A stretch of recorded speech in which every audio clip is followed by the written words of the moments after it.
त्यसैगरी सौर्य विद्युत प्रणालीको आधारभूत ज्ञान, सोलर प्यानल, सोलर रेगुलेटर, त्यसमा चाहिँ विशेष गरी एमपीपीटी चार्जरको के छ भनेर त्यसमा तपाईहरुलाई ठ्याक्कै कोडिङै गरेर दिएको छ है सोलर रेगुलेटरको।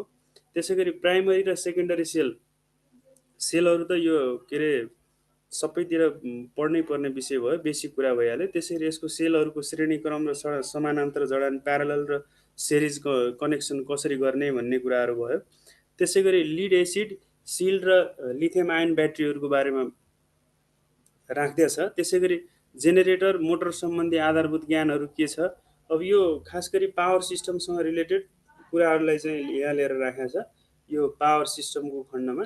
त्यसैगरी प्रसारण नेटवर्क भनेर ट्रान्समिसन नेटवर्कको विषयमा के छ त, यसमा चाहिँ ट्रान्समिसन नेटवर्क भनेको के हो, नेपाल टेलिकममा ट्रान्समिसन नेटवर्कको कुन कुन प्रकृति छ, त्यसैगरी त्यसमा के अरे पीडीएच र एसटीएच, माइक्रोवेभ अनि एन्टिनाहरूको बेसिक नलेज चाहिँ पढ्नुपर्ने छ है। त्यसैगरी माइक्रोवेभ रेडियो उपकरणहरूको के अरे आइडियु ओडियुको विषयहरूमा यसमा चाहिँ अलिकति थोरै बेसिक कुराहरू पनि लिएर राखेको छ।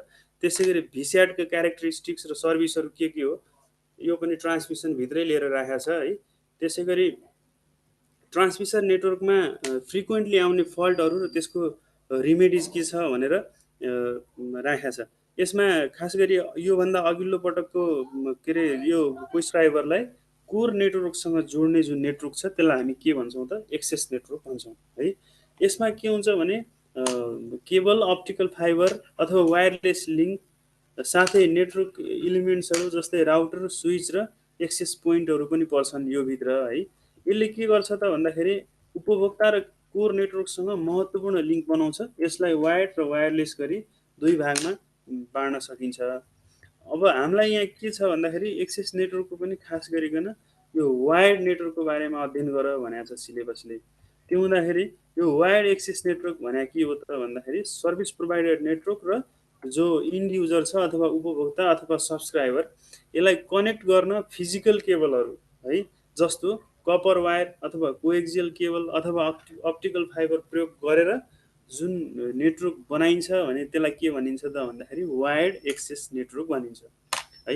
यसमा चाहिँ यो खास गरी यसलाई जोड्ने भौतिक कुराहरू के हुन् त भन्दाखेरि अब डिजिटल सब्सक्राइबर लाइन होला अथवा कोएक्सियल केबल होला अथवा अप्टिकल फाइबर केबल होला। अब अहिले चाहिँ सबैतिर यो फाइबर अप्टिकल केबल चाहिँ प्रयोग हुने भएर धेरै जसो चाहिँ यो वायर्ड नेटवर्क बनाउँदाखेरि के प्रयोग हुन्छ त भन्दाखेरि अप्टिकल फाइबर नेटवर्क प्रयोग हुन्छ है।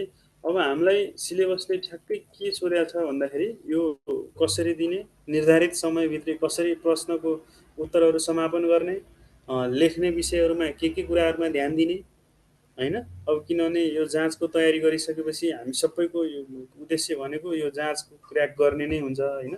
त्यो हुनाले अलिकति स्मार्ट तरिकाले कसरी यो जाँचलाई क्र्याक गर्ने त्यसका बेसिक केही आइडियाहरू हुन्छन् हैन।